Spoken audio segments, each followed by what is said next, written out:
Bonjour, je m'appelle Alexandre Bouliang et j'ai créé l'escape game du Crépy Touraine dans le cadre de l'action Les Alternants en Action, destinée à l'accompagnement des jeunes de quartiers prioritaires de la ville dans leur recherche d'alternance.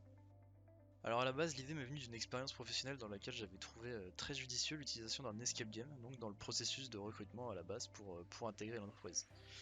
C'est à ce moment-là que je me suis dit que c'était adaptable à beaucoup de situations et qu'on pourrait même en faire quelque chose de pédagogique par la suite.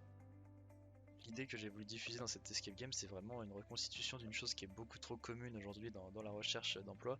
C'est vraiment cette désinformation et ce manque de base et de code qui est vraiment fatal à la réussite d'un premier entretien.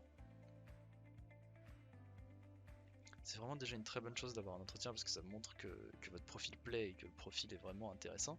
Mais c'est pour beaucoup d'employeurs le premier test et celui qu'il ne faut absolument pas rater sous peine de pas du tout intégrer l'entreprise, et c'est vraiment important de bien se préparer à l'entretien. C'est pourquoi j'ai voulu partir d'un scénario qui est plutôt simple. Donc on imagine se réveiller le jour de l'entretien sans avoir vraiment prêté attention à l'entreprise qui nous a répondu.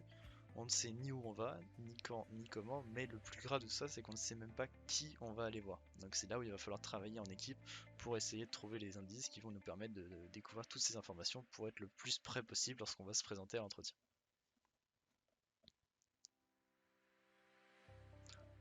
À partir de là, donc, les jeunes sont plongés dans une première énigme qui se trouve sur une boîte, qui les amène donc petit à petit à revoir des codes de l'entreprise qui sont souvent très intéressants et très importants, et qui même des fois lorsqu'ils sont connus ne sont pas forcément appliqués. On est sur un format donc d'une trentaine de minutes, ce qui me paraît plutôt cohérent étant donné que ça permet de s'immerger dans l'activité sans que ce soit forcément trop redondant par la suite et que ce soit trop barbant. Les différents thèmes que l'on aborde au cours de l'escape game, donc, ce sont dans un premier temps les recherches à faire sur l'entreprise, qu'est-ce qu'il faut savoir avant de se déplacer à un entretien, comment est-ce qu'on peut se renseigner de manière la plus efficace pour être prêt à répondre aux questions et potentiellement à prendre des initiatives.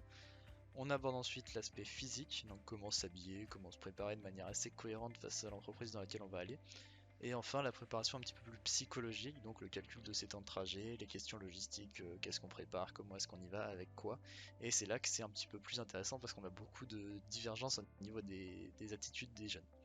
Ce qui est bien avec la durée plutôt courte de cette activité, c'est que ça laisse beaucoup de temps pour compléter avec autre chose. Donc nous au Crépy Touraine, on avait fait le choix de faire intervenir un professionnel de notre réseau avec les jeunes pour pouvoir échanger avec eux de manière assez libre, hein, donc autour des questions qu'ils pouvaient avoir sur que ce soit les entretiens ou les entreprises de manière générale. Mais on peut aussi imaginer par exemple des ateliers en groupe, et donc là en l'occurrence l'escape game serait plus là comme un brise-glace qu'un atelier à part entière, dans le sens où on développerait vraiment beaucoup plus en profondeur tous ces concepts dans des ateliers un petit peu plus spécifiques. Au Crépy Touraine, l'action a donc eu de nombreuses retombées positives et des retours très chaleureux. Au-delà des connaissances acquises, la mise en relation avec le réseau du Crépy aura permis la signature de plusieurs contrats et généré une motivation nouvelle pour de nombreux jeunes qui étaient souvent démotivés.